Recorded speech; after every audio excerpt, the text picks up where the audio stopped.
Okay, so before this video starts, I wanted to let you guys know, if you hear like high-pitched squeaks in the background, our dog just had some puppies. So. What is going on, everybody? Welcome back to a video, or a new video. I forgot to say new, but that doesn't matter. Basically, I decided to check this channel out. It was on my recommended, CBR, bottom left corner.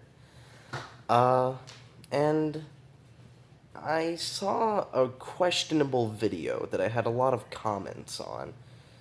So, I decided to react to one of their videos, which is this video, of course. And, I'm just gonna give my opinion on it and explain some things of how and why. Now, this isn't really a why aren't these things used more, or why isn't he doing this. It's more of just like pointing out his strongest moments, which I can let you know if they are or aren't. Yeah, this is just gonna be a basic reaction video. I'll give you my genuine reaction because okay, so we're gonna start the video, and hope you guys have had a good day. So let's start it. No one stopped Goku yet. The reason we all love Goku is because of his constant displays of strength, speed, tenacity, and his ability to never give up. Even when he's down, he comes back even stronger than before, displaying entirely new levels of power. The guy's such an inspiration, right? So, in honor of the great The Ultra Instinct and Jiren fight is a great representation of what the fuck he just said. So yeah, sorry, I'm probably gonna pause this a lot. In today's CBR video, we're going to look back at all of Goku's amazing feats of strength, courage, and overall mastery. Let's get started. Let's kick things off with the saga that still has the hearts of Dragon Ball fans everywhere. The Frieza Saga. The moment when Goku becomes the rain on Frieza's parade as a ginormous spirit bomb plummets down from the heavens. What's so great about this moment is the last time we saw the spirit bomb, it was nothing more than the size of a basketball. But this time... Well, I don't think that was one of Goku's strongest moments, because it wasn't really Goku using the spirit bomb. I mean, don't get me wrong, it definitely was. But let me give you more insight to it. It is literally the spirit, the strength of everyone on the surrounding planets, on the planet, from everyone besides, well, Frieza, of course. So, yeah, it's literally everyone. In the palm of his hand, he stores the energy into a gigantic ball of light in the sky and throws it down. Not only does this show Goku's rapid increase in strength, the blow that sealed the deal, but that doesn't take away from this amazing feat of strength. It also led to a pretty cool moment later in the saga, but we'll get to that later. Who would have thought that as Dragon Ball continued, we would move beyond the world of Kais and get literal gods and angels? Who would have known Goku would take one on, and in a way, become one? That's right, I'm talking about Beerus versus Goku. Not only did Goku get a sick new transformation, aka Super Saiyan God, but went blow to blow with Beerus to use 70% of his power. Each time their punches clashed, shockwaves were sent through the universe, even destroying a whole planet. However, He didn't achieve that power through training or strength. He achieved it through a ritual. So yeah, the actual fight though. Goku went down really easily. he went down really easily. Beerus was like, nice fight, and then Goku freaking basically died. But then he revived himself somehow because he's a god, and Beerus beat him again. So this isn't a good show of that because Goku got beat twice, like literally in a row. So the peak of this encounter is when Goku's forced to take on Beerus' attack that was pretty much the sun itself. With his new godlike power, Goku uses everything he has left to disperse and absorb that energy, saving the Earth once again. In the Tournament of Power, we're a member of the Pride Troopers. Did I forget to mention that his power... Okay, let's go ahead and ignore the entirety of this. Goku didn't overcome Jiren at all. Like, literally at all. Because, look, Goku was about to win, but Jiren still had a lot of energy left, or some energy left. And he pushed himself to those limits because Toppo, one of his best friends, pushed him to that. And Goku felt the divine power overtake his body, therefore Goku was basically knocked out of commission. Level is greater than his universe's god of destruction? I always leave that part out. Anyways, Goku wants to fight him, but fails to meet Jiren's awesome power. Never count the Saiyan out, though, because Goku digs deep and fights on. Because of this, in his final clash with Jiren, Goku masters Ultra Instinct and takes Jiren to the limit. With just a flick of his arm, Goku throws what seems like 100 punches a second. What's special about this technique is that it separates a fighter's mind from their body, allowing the fighter to move freely without thought or emotion. Basically, Beerus explains it that a fighter unconsciously uses their instincts to dodge an attack. Therefore, just go with your instinct. You can't go with your instinct consciously because, well, then it wouldn't be Ultra Instinct. It'd just be going with your instinct. That's what that means. For angels, this is simple, but even the gods of destruction struggle with this technique. But here we have a Saiyan mastering the technique and earning their respect. So Goku can now turn into a god and surpass the gods of power with Ultra Instinct. What else can this guy do? In Goku's battle with the assassin Hit, Goku has to overcome Hit's time skip ability. Basically, Goku is not confirmed to be able to defeat Jiren, because Ultra Instinct Goku cannot defeat Moro. And I'm pretty sure Beerus, not Jiren, did I say Jiren? I meant to say Beerus, my bad. Beerus could pretty much Hakai Moro, while Goku is at Ultra Instinct, like, autonomous. So he would give Beerus the fight of his life, like a really good fight. But it's not canon that Goku would win that fight. Which allows him to skip forward in time 1/10 of a second. Like Goku always does, he surpasses his limits, bringing back the OG transformation Kaioken, which he partners with his Super Saiyan Blue form. Much like he did in his fight with Vegeta, Goku... Let me go ahead and point something out again. It just says Goku versus Hit.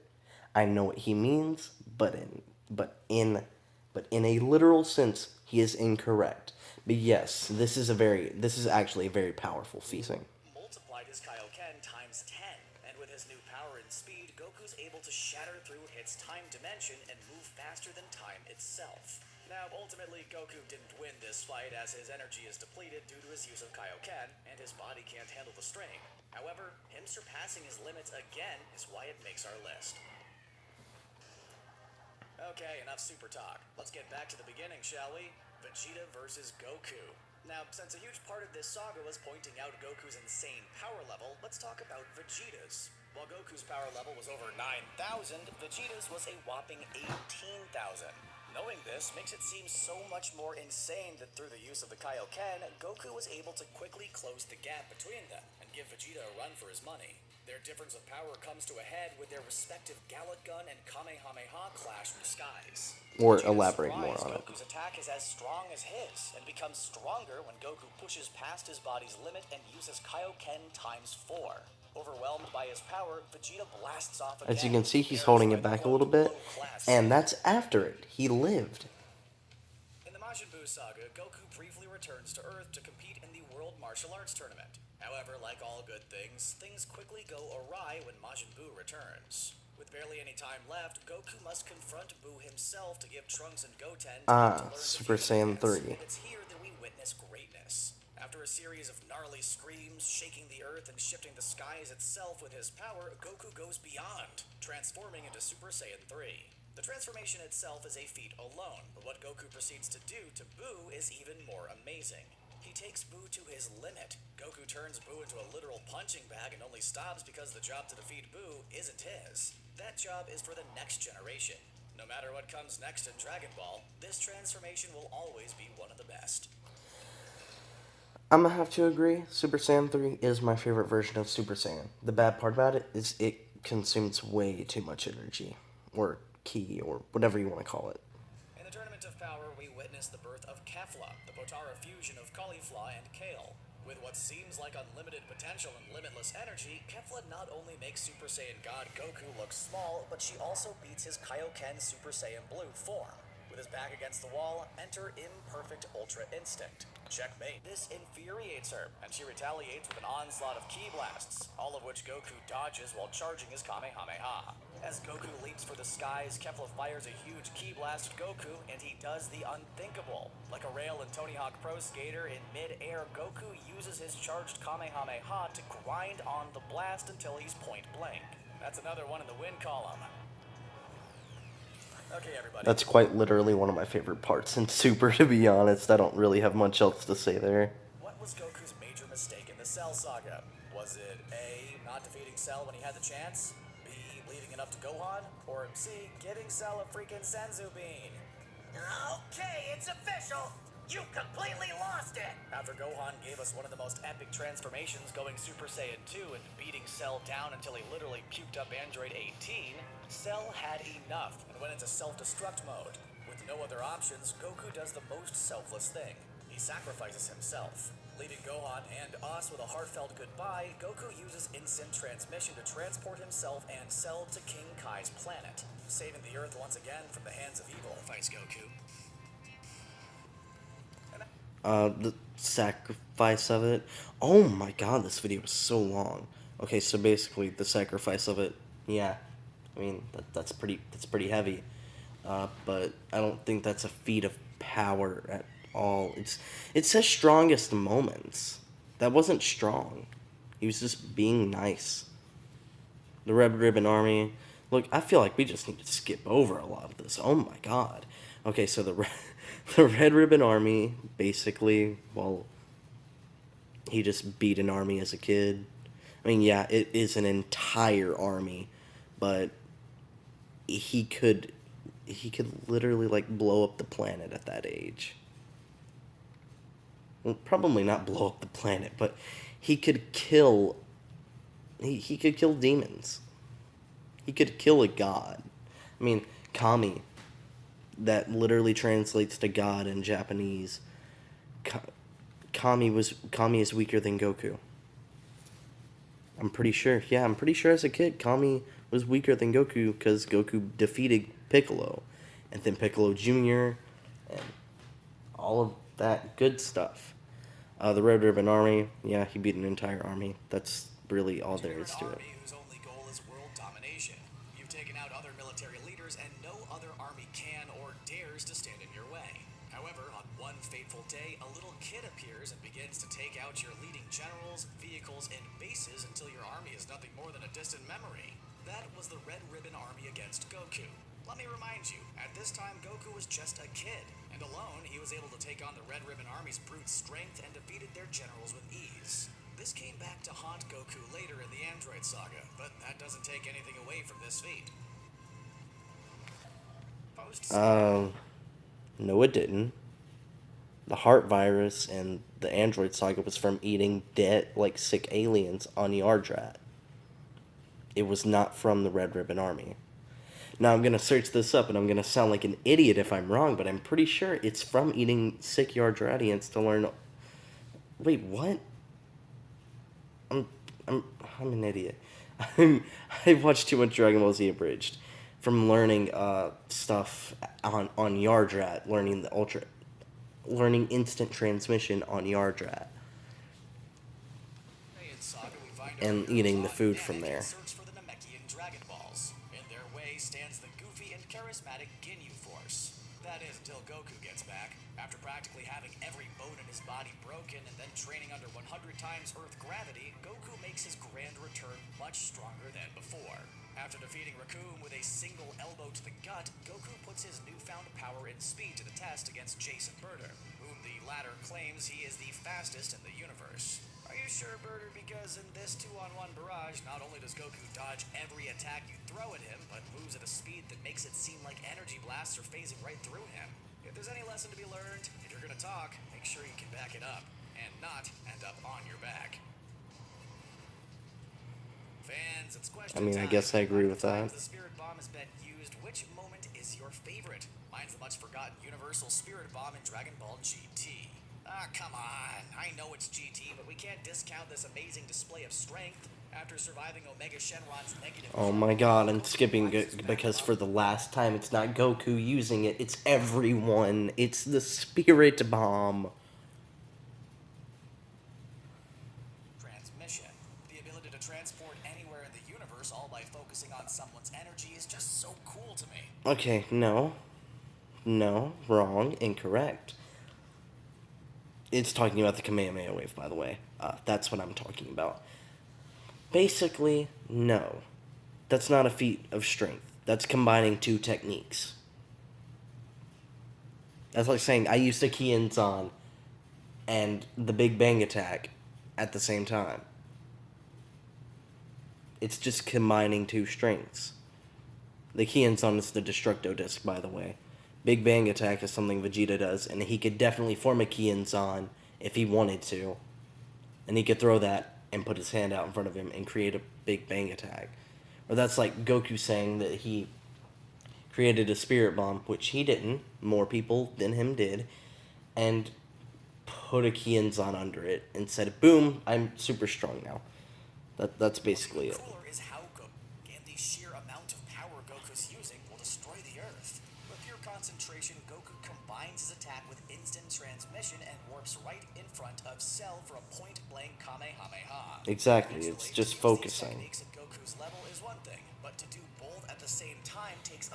And the part where he instant transmissions and lands on a bed, that's a terrible representation because that's whenever his ki sensing was really bad.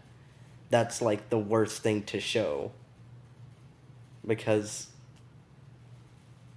Goku couldn't instant transmission, they decided to show the part where Goku couldn't instant transmission, showing that the instant transmission is good. They could have chose any other part, but they picked that. Despite their best efforts, when the Saiyans arrived on Earth, the Z-Fighters stood zero chance against them. If it wasn't the Cybermen, then it was Nappa cleaning up the scraps and mowing through them with ease. For example, Chaozu tried to take Nappa with him to the other world, but his attack was nothing more than a bug bite. However, things changed when Goku returned, and I hope Nappa said his prayers. Goku taking on... This is actually a really... Okay. This is actually a really, really good display of power. I can't argue with this at all. I can't give my opinion because I just agree with his. Nappa was a really strong foe. He defeated the strongest out of all of them, Piccolo. And Goku defeated him with ease. That's actually crazy. So, yeah.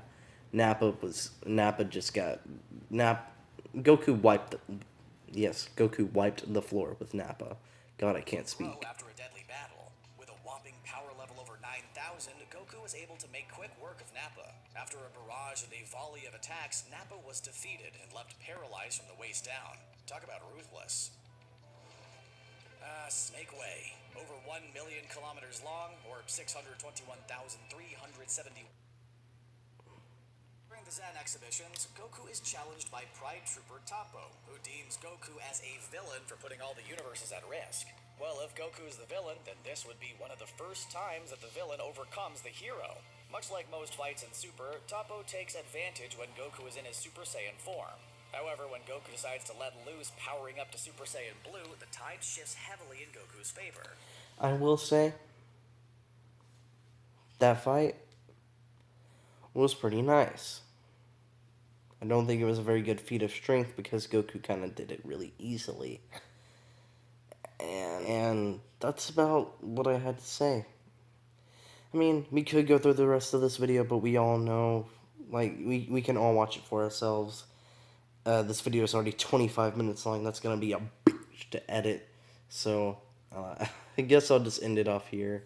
We'll skip through them. Goku versus Piccolo Jr. Yeah, I mean, obviously, that was one of the first major fights of the entire Dragon Ball series. Goku versus Tien. Tien's not really that strong. Also, Tien knew a hell of a lot more techniques than Goku, so that actually kind of makes sense. Mercenary Tao, he was just a really good martial artist. That's about it. Mercenary Tao didn't really do anything. King Piccolo is weaker than Piccolo Jr., so I don't know why this is farther up on the list. And Goku versus Raditz. Goku didn't beat Raditz.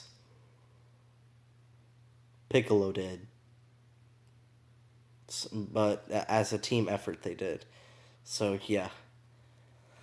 Basically, that's all I had to say for this video. I hope you guys have had a great day, and I hope you guys have a good day if you're just waking up and watching this. I don't know when I'm going to post it, but I still got to edit this stuff.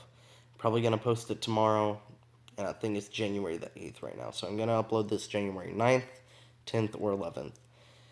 thank you guys so much for watching. This is a random Pringles can, and peace out.